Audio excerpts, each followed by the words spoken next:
first and foremost, welcome. Welcome for joining. I know that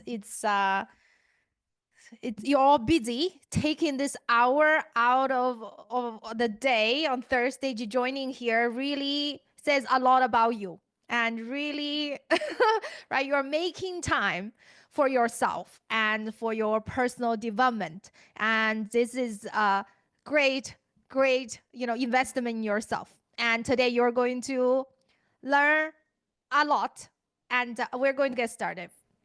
Okay, just raise your hand and give me. I'm pretty sure you're going to resonate with some of the scenarios I'm going to mention. Have you ever found yourself difficult to disconnect from work? The desire, yes, yeah, the desire to check your emails all the time, or first in the morning, last thing at night, and even during vacations. I know I was guilty of that big time. And then have you ever found yourself saying yeses to the things that you clearly wanted to say no?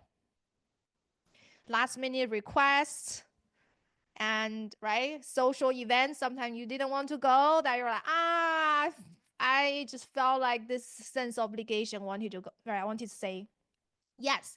And then sometimes when you say no, you feel guilty. No? Well, so any of those scenarios, it is really, and then it really shows that you may have people pleasing tendency, right? It's sometimes hard to say boundary.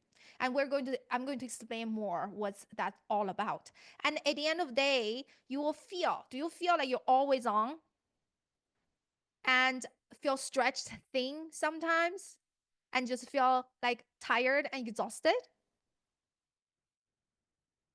Yes, exactly.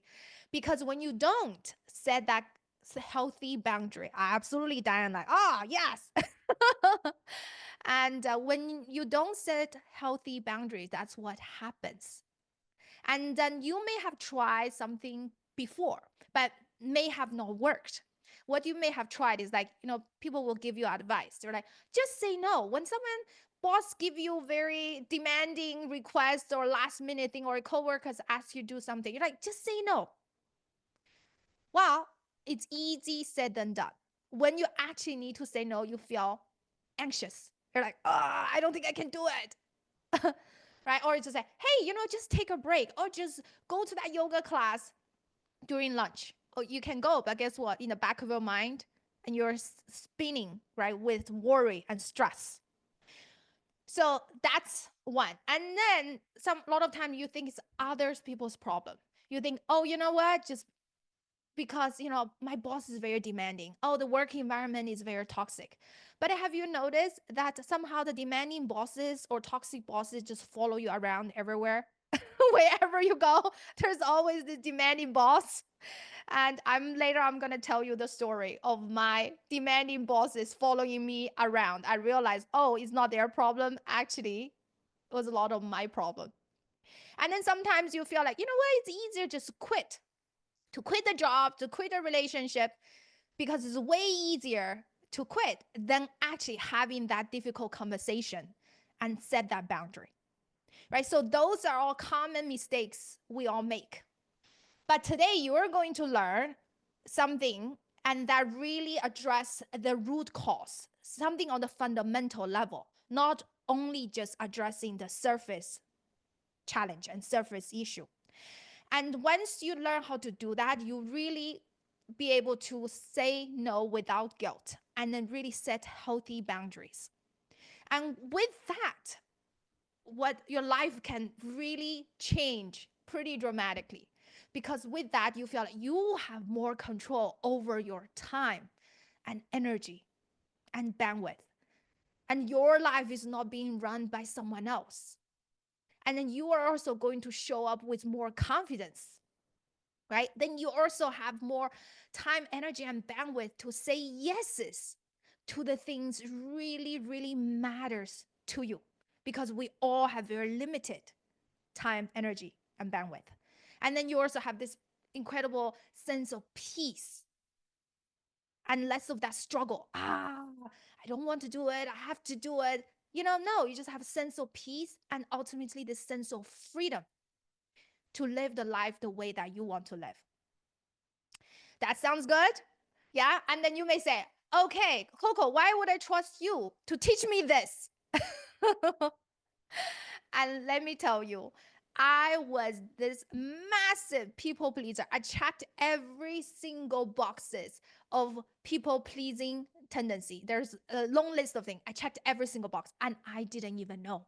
I thought that that was just who I was. And when I first heard about this term boundary, I didn't even know what it meant. I'm like, what do you even mean boundary? And so what happened was like I was someone, it's a constant checking email. First thing in the morning, last thing at night. And I was the one raise my hand at work, always going above and beyond. Anytime people say, hey, who would like to volunteer to take on this additional project? Me. Who would like to interview people? Me. Everything is me, right? And then also at even social things, I can give you an example that actually 3 years ago I was already planning to leave corporate America. And so my boss invited his direct reports, the whole team, to for dinner, and really I didn't want to go. And now looking back, such no big deal, right? Just a team dinner. But guess what? When I look at that invite and I want to press decline, that button, every time I was about to hit that button, my heart would race and my palms would get sweaty. I didn't even know why until I got coached by my coach. And it turned out I have this people pleasing tendencies that I was so afraid to upset my boss. I was like, oh, whether he's going to be upset if I don't show up. Or whether he's going to think, oh, I'm not, I'm disengaged and I'm not, do you know what I mean? The usual me always there for everything, right? Just that thoughts triggered fear inside of me. And such a simple act, simple thing of not to go into a team dinner became such a big deal for me. And that was me. And also my personal life wasn't any better. And I was married at that time. My partner, he quit his job. He wanted to start his own business and he struggled for years to get it off the ground. He didn't really make any income for years. I was the one supporting him.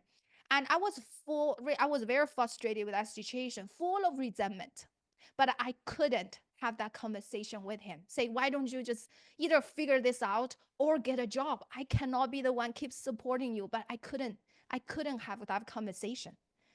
And that's right, all different signs of people pleasing tendency. And of course, now, I divorced him. That's not a problem anymore. But that was me. And it eventually turned out just my own needs are not being met. Okay? It's all about pleasing others, make others happy. And then I became just frustrated, exhausted, resentful, and eventually burned out. And then that was the wake up call for me. And I changed everything afterwards. And now, first of all, I remember even last year in my corporate career, I changed my mindset, right, drastically, giving all the learning, the knowledge that I have. And then I delete work email from my phone. I turned on all the notifications and I only responded to email when I was actually working in front of my computer.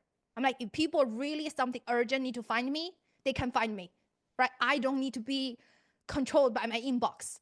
So that was a major change for me. And that gave me so much, peace. That's when it worked. And now in general, I don't do things I don't want to do. I don't feel this sense of obligation. I have to please someone. And I have ended and distanced the relationship that really didn't serve me anymore, become one-sided, right? It's all about others. If they're not being mutual, reciprocal, I have ended those relationships that drained me. And I have now always have difficult conversations with people.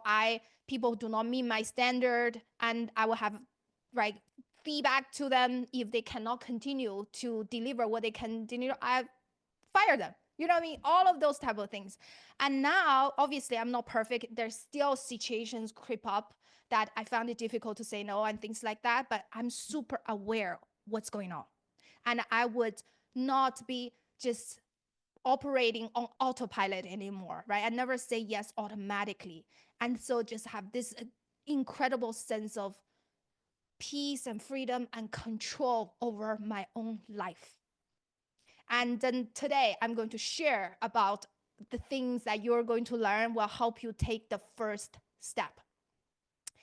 And so the masterclass, the structure is the first 40 minutes, 40 to 45 minutes going to be me teaching, and I'll leave you the last 20 minutes for questions. And if you have any questions, just write it down, hold it in your head, and I'm going to answer that at the end. Okay? And so let's start. How come, right? What kind of behaviors are are people pleasing behaviors, and what's driving that? And so you that this is I'm going to explain to a lot of the behavior doesn't just start with behaviors, always starts with this beliefs that we have. And a lot of beliefs that we have actually are subconscious beliefs. We are not even aware that we are thinking those thoughts. And the thoughts tend to drive emotion, and emotion drive behaviors. So when we do something, we always want to trace back to say, hey, what is that belief that I have drive me to do that thing? I'll give you a few common beliefs, subconscious limiting belief that we have drive those people pleasing tendencies. First one is I have to be available at all times. Otherwise, I'm not valuable. See it for a second, right? The tendency checking emails all the time, need to be available all the time. One of my clients, she wanted to do more exercise. And the only time she could find is during lunch break. She wanted to go to yoga class. And she felt so bad of doing that for a long time. And really, we dug it out. What's the belief underneath was she felt she need to be available all the time. If she's not available, then she's not valuable. So that's very sneaky, right? The next thought is very similar to this, is that if I'm not helpful, I'm not valuable. If I'm not helpful, I'm not valuable. So this subconscious limiting belief tend to drive the behavior of just taking on extra responsibilities at work, even when you're overwhelmed. And always the one want to go above and beyond and raise your hand, all of that. I give you an example. The last the company I worked at Chewy, we're a fast-growing company, we're always hiring people. And I was doing so many interviews. I didn't even know how many hours, but I just felt like my day was just like spending so much time doing that. And then my day job, my own responsibility, I have to work overtime in the evening, sometime on the weekend to do my own job. So I did an audit of my calendar. I realized I spend more than 10 hours every week interviewing. It's not just my own team, other department. And I felt like I couldn't say no to recruiters. I felt bad of saying no to recruiters because really it was the subconscious thought of if I'm not being helpful, I'm not valuable. So I need to contributing as much as possible. Right? So that thought, and really very, very sneaky. And another thought, it's super common, is that I don't want to disappoint or upset someone. And that thought tend to drive what behavior? Avoiding giving constructive feedback to your team, or sometimes hesitate to let an underperforming team member go, and avoid difficult conversations, or even say yes, right, to social events that when you feel exhausted because you don't want to disappoint someone. You don't want to disappoint your friend. You don't want to disappoint your team. You don't want to disappoint your boss. So you would avoid difficult conversations and say yeses to the things that you really meant to say no. And another one, especially for women, very, very common, which is they think They would think if I do certain thing, they think I'm selfish. And that come down to a lot to really take time for yourself. Let's say if you want to just spend an evening alone, do recharge, do your own thing, and sometimes you feel bad for your partner. Oh, you know what he gonna do, right? And oh, that he think I'm selfish. Or you sign up for a hobby or a dance class for yourself, and then you worry your family gonna think you're neglecting them, right? It's all these thoughts. Sometimes really, or you're not even aware you have these thoughts of, oh, they may think I'm selfish. And what as a result of that, you just like constantly on all feel stretched thing, just really exhausted. And a lot of times you'll probably even say yeses automatically. You're not even realize you're doing that. And then you sometimes you realize, oh wow, I'm really taking on a lot, right? And then you're like, this is a lot. I really want to stop. But you don't know how to stop. And then you may wonder, why do I care so much? Why I have to check my email all the time? Why I have to take on this, additional responsibility? Why I have to interview so much? Why cannot just say no to a recruiter? And why do I feel guilty? Now, and I'm going to explain why. And there's a deep rooted reason why, and it's such deeply programmed into us. And this, first of all, is so common. As you can see, right, many women showed up here, and there's even more people have signed up for this. Is that it's realized, first of all, it's not your fault. It's being conditioned into you, and there's nothing wrong with you. You're not broken. And the other thing to know is that this is not your personality, right? Sometimes there's, oh, this is just who I am. I'm just this overgiver. No, it's a conditioned behavior, and it's a survival strategy. And you were trained, we were all trained to do that at a very young age, sometimes in a very subtle way. So what are some common ways that we were conditioned and trained to put others first, to have a hard time saying no? Let me give you a few examples. First is that you were probably forced or coerced to do the things you didn't want to do just to please the adults in your life. And this example, we all have seen, and it's so subtle and so benign, we don't even think it will actually have big impact on our life, but it does. So like for instance, right, you have a friend, or your kid is a toddler. I remember my cousin, right? My cousin, and then he's a toddler, super cute, and will come and visit us. And when they're about to leave, and we will ask him to say, hey, give me a kiss, kiss me goodbye. A lot of times he doesn't want to do it, right? Whatever reason, he's tired, he just want to leave, he doesn't feel comfortable, he doesn't want to kiss or hug us. Well, goodbye. But guess what we do? We say, hey, come on. Oh, just give me a kiss. Otherwise, I'm going to be sad. Please do it. Right? And we do that. And then eventually, my cousin would give in and give me a little kiss. Right? We feel happy. But guess what? And just that subtle behavior. And when we ask a kid to do that repetitively, over and over again, they learn something. What do they learn?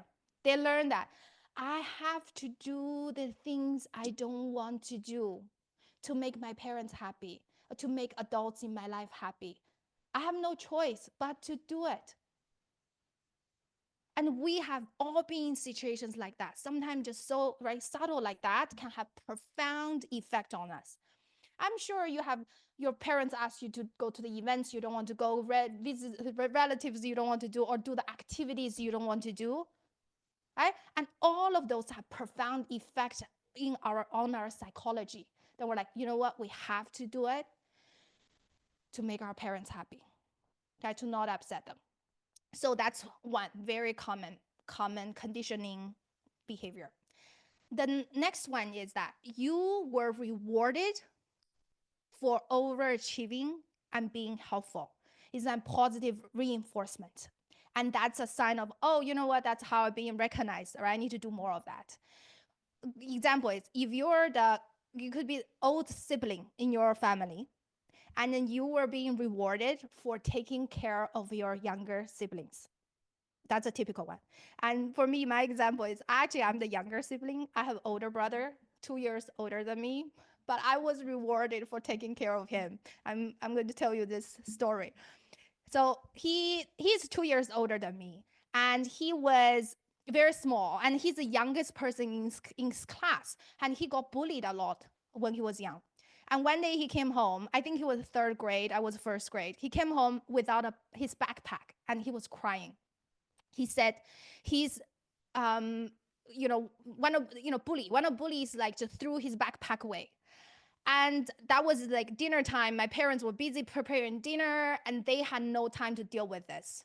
So they asked me to help my brother to find his backpack. And I still remember the moment we walked a long way to that bully's house and called him and his parents out and had a conversation and eventually found his backpack. And I was so nervous. I was 6 years old, little girl trying to help her older brother to confront his bully. But I did it, right? Because I was always this feisty little girl. And I was praised for it. And that became part of my identity. Oh, I'm always strong, I'm feisty, things like that, taking care of my older brother. And that became of me just always overgiving, being very, very helpful. So you may have some similar flavoring. You may not have exactly the same story, but you may have a flavoring of that. You were rewarded for overgiving and being helpful. And another scenario can be that you were taught to put others first. And it's very cultural. So for instance, and your mom or female models in your life always put their spouse and children's needs above their own. My mom was that person. She really always just about taking care of the children and her husband. She really never took care of herself. And that, right, was role model for me. I was like, oh, that's what I was supposed to do as a woman.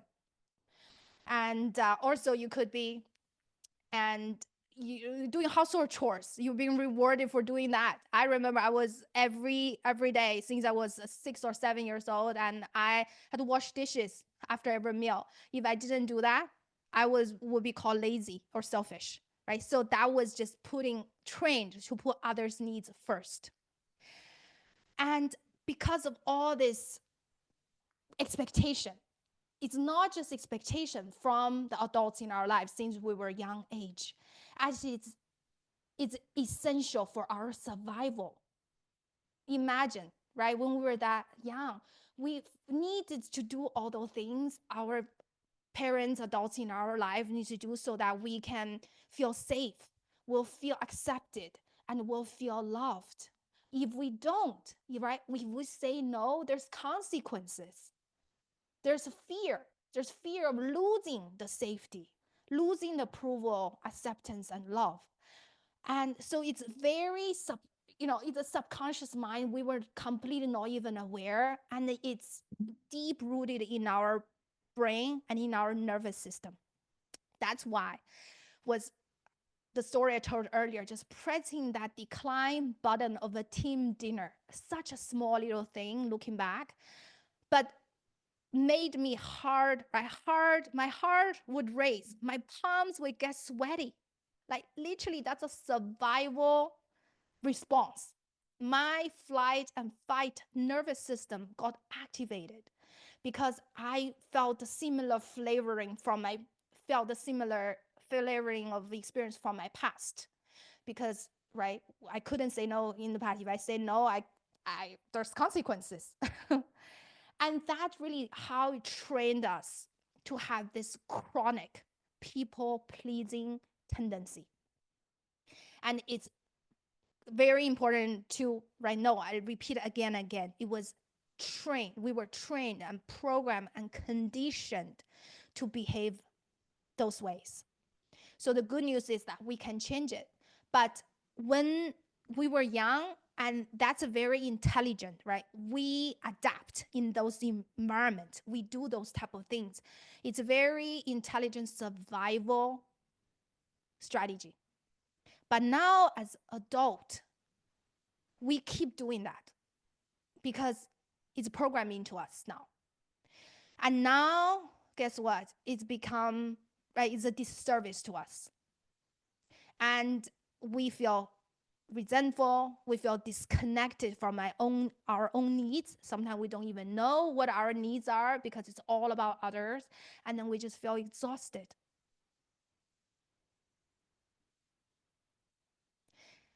And that we want to change, and you can change, because once you learn why this is happening and how you can set healthy boundaries, then your life can be completely different.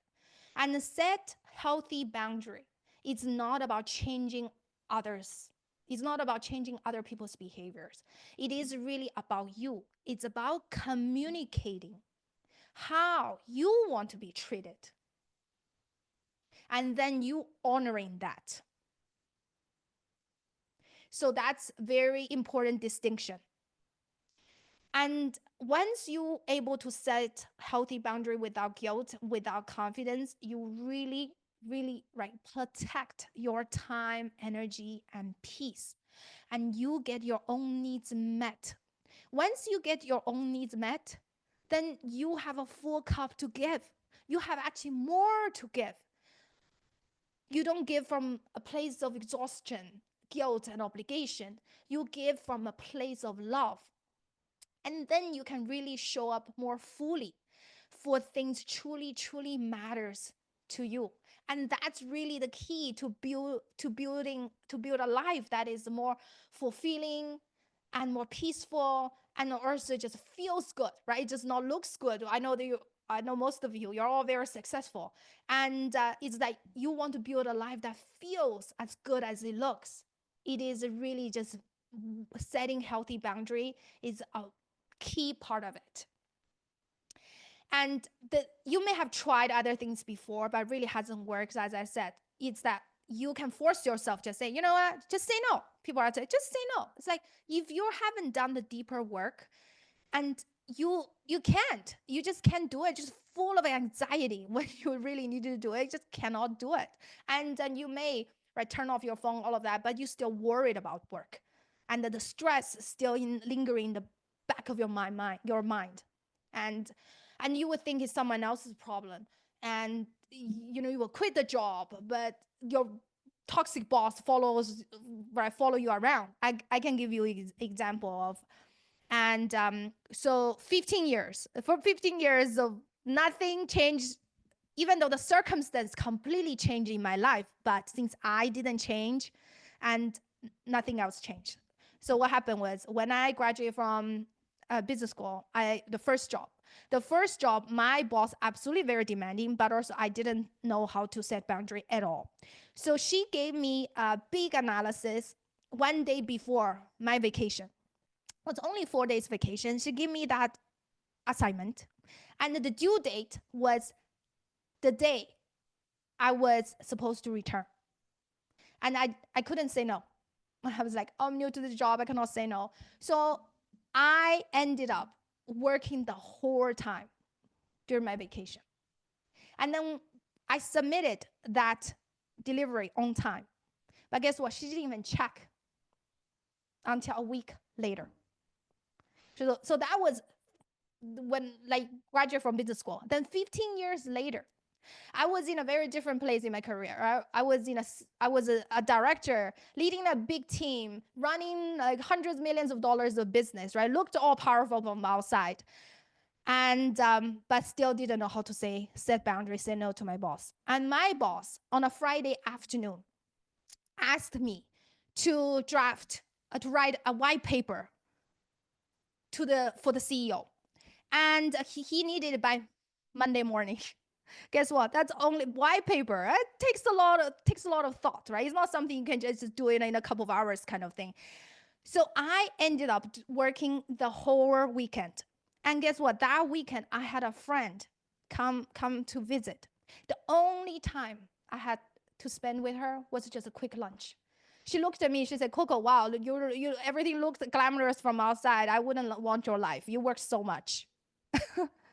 Right? So 15 years and junior level to a senior level, and things I didn't change and end up being experience similar type of thing, right? Demanding boss for sure, but at the same time, I didn't know how to negotiate, right? I didn't know how to set a boundary.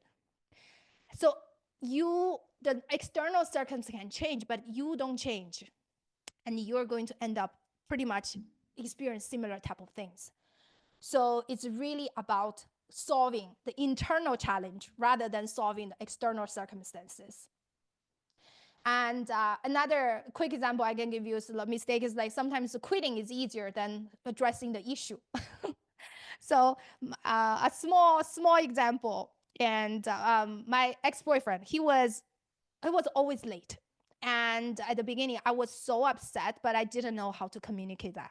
I didn't know how to communicate that, to him, because for me, being late really felt like he didn't care about me, right? I felt very vulnerable. I didn't know how to communicate. I really thought of it. I just wanted to break up with him rather than having a conversation with him about my need of him being on time to show that he really cares, right? So that's all what's happening when we don't address this tendency on a fundamental level.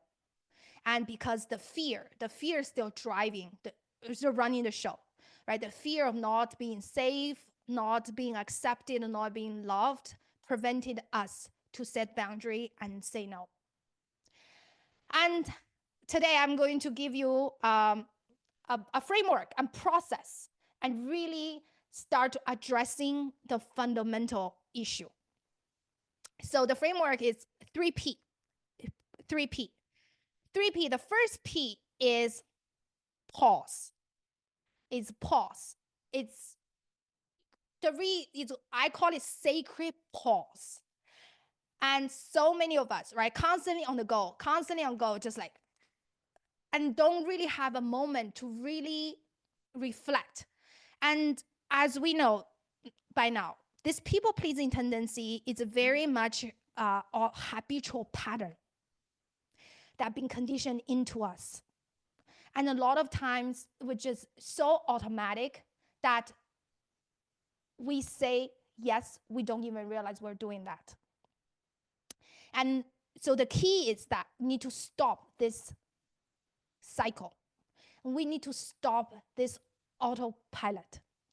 And the way to stop is simply pause. When you get a request, when someone asks you to do something, you never say yes on the spot. Never do that on the spot. And what do you do instead? You say, let me get back to you. Let me think about it. That's it. No yes or no, because you want to take that pause, and I'll tell you later what you're going to do with it. And really, it's important because when you get a request, a lot of times you just trigger this automatic flight and fight response, right? Just remember, automatically trigger the childhood kind of experiences that you don't even realize. And then you just have this urge to say yes, right? Urge to do the things you have always done. So you need to resist that urge. Just by taking the pause, even though at the beginning you're going to feel really, really uncomfortable. But that's crucial first step. Take that sacred pause. Once you do the sacred pause, depends on how long, right? Depends on what kind of request you get. Some pause, it's just a matter of a few minutes. Sometimes got a few hours. Some things you need to mull over overnight or days. But regardless, never say yes on the spot. Okay, so that's the first P. The second P is probing yourself. It's really checking with yourself. So important, checking with yourself. Because so much of the yeses, a lot of, as I said, is coming from a fear, a place of fear, not being safe, not being loved, not being accepted. So you want to check in your desire to say yes. It's coming from love or coming from fear. And how do you know it's coming from fear? How do you know it's you will feel it if this yes, it's because you're thinking, oh, if I don't do it, then what? Oh, if I don't say yes, oh, my friend gonna get upset. Oh, if I don't say yes, they will think I'm not uh, engaged, right? If I don't say yes, they will think I'm not capable. Whatever that is, right? If there's if then, because the then is always the consequence. It's always this guilt obligation. So if there's if then scenario in your head playing, that means it's coming from fear. And it's this younger version of you got activated. So you'll feel heavy. You will definitely feel heavy. So in that case, you really wanted to, right? You don't want to. In that case, you really want to say no. But later, I'm gonna give you more. The next P is that you need to practice over time. Sometimes, even though you know you're supposed to say no, but in that situation, it still feels really uncomfortable to say no. But the good starting point is that you at least now you're consciously aware. That's a huge step forward. And then if the yes is coming from love, right? Really just this desire to help someone, to contribute, and you will feel the sense of lightness in you. You'll feel more excited. There's more joy in it. There's no expectation of that. So the second P is probing, really checking in with yourself. Where does this this yes come from? It's coming from love or coming from fear? If it's a fear, then really need to work towards saying no eventually, but we'll do it gradually over time and building this muscle. So that's leading to the third P. Third P is practice. Practice, I call it practice with micro bravery. Micro bravery. Micro is small, small action. Bravery, we need to be courageous because it's going to be uncomfortable. And kids, this is a muscle. This is a muscle that you can build through repetition. Through consistent repetition, you can build this muscle. But you want to start. Just like if you haven't worked out and go to the gym, you want to build a muscle, you're not gonna just lift like 200 pounds, right? You don't. You start with 5 pounds, then 10 pounds, then gradually working up. So it's exactly the same principle. When you are building the muscle of setting boundary, you need to start small. How do you start small? I'll give you this practice. How can you start small? It's like you want to start with when you're not activated, and you want to start when you are in a place of calm and peace, and you want to create like this two list of one list is 5 yeses, 5 things that you feel like you want to say yes to. Could be small things in life. Could be, oh, I just want to do more exercise. I just want to rest more. I want to go to bed earlier. I want to spend more time with friends. I want to spend more time outdoor or travel, whatever those things are. And write 5 yeses. And then there's another list. It's 5 things you want to say no to. 5 no's. It also could be small things in life. It's just like, oh, I don't like texting too much, right? And I don't like small talk. And also I don't like to overcommit on the weekend. And also I don't want to do everything with my partner. I want to have some alone time. And when you're in peace and calm, create this small list, 5 yeses and 5 no's. And then when you look at the list, just pick one of them, starting with one of them.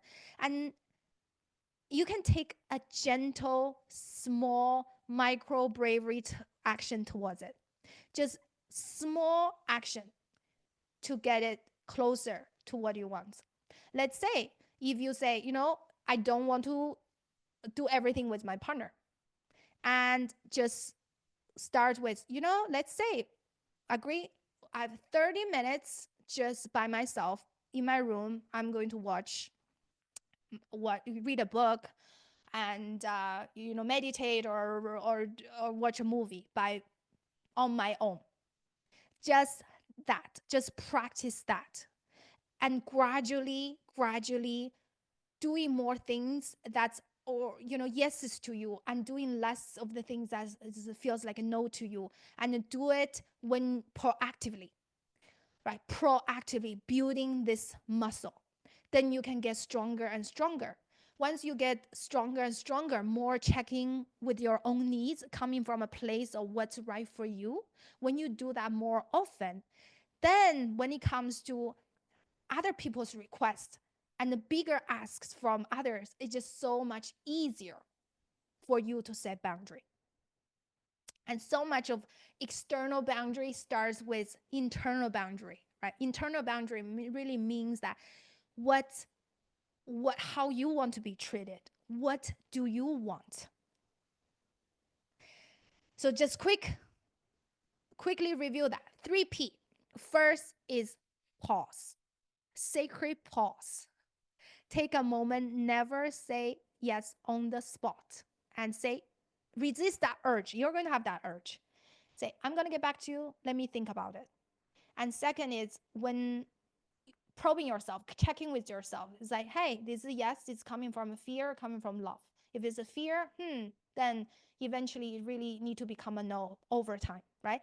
The third is by practicing. How do you do this? You can never think your way you can never think your way out of it. You need to practice your way out of this.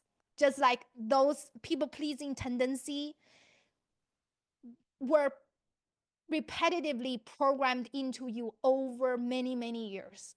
It's the same thing. You need to do the same thing over and over to program out of it. And so, lastly, is practice with micro bravery and make a list of 5 yeses and 5 nos and start with one small thing. You can take a small, gentle step forward. And with that, you will feel you are really, because this addresses root cause, and right, you're gonna stop, interrupt this pattern. And with the skill and muscle building, it's not a forced change overnight, and it's a skill building, muscle building. You're going to get stronger and stronger, and eventually you will get to a place that you will get to a place you really feel like you are in control of your own time, energy, and bandwidth. And then you feel really confident because you're the boss of your own life, and not anybody else can control that for you. And more important is, with that, you're going to have more energy, now focus on really what matters to you, right? You don't obsessed with work emails, you don't obsessed with other things. Then you can spend more time with your children, and you can, when you're on vacation, you really feel restored, right? Then you can really go out, spend more time with your friends, or go to do your hobbies and things like that, because then that's really building a life not only just balanced, more important, it is like fulfilling to you. Then you have more sense of freedom and peace, and this is the good start, a starting point that you can build that life, and a life that really feels as good as it looks from the outside. So that's the masterclass portion of it. Before we jump into the Q&A portion, and I saw some comments, and can you just give me one comment? What is one key takeaway you have from this session? Yes, absolutely. Jessica, I love that. Muscle building. I love that analogy. So many things that we're doing is, oh, pause first. Yes, Swati, absolutely.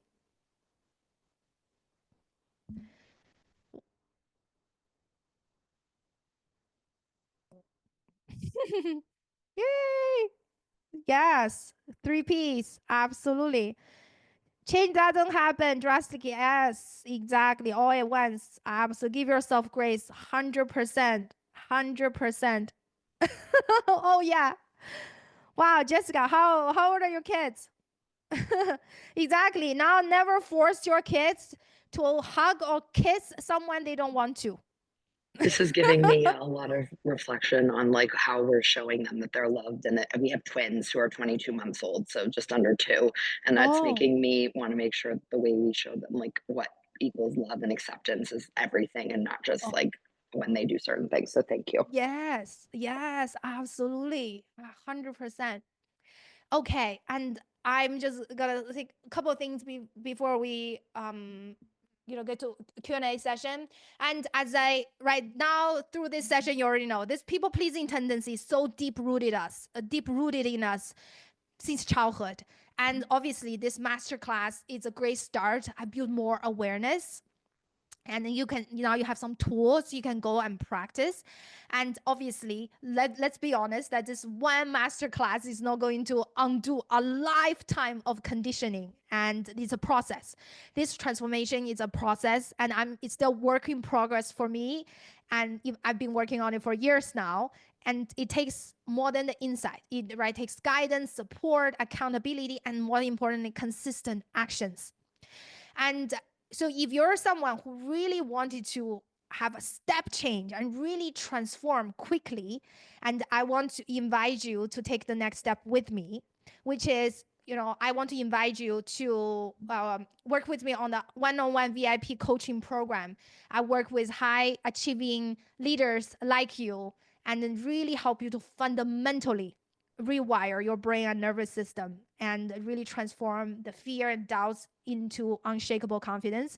And last 4 years, I have been on this incredible journey. I've been through a lot of therapy, coaching, and retreats, and books and podcasts, and all of that.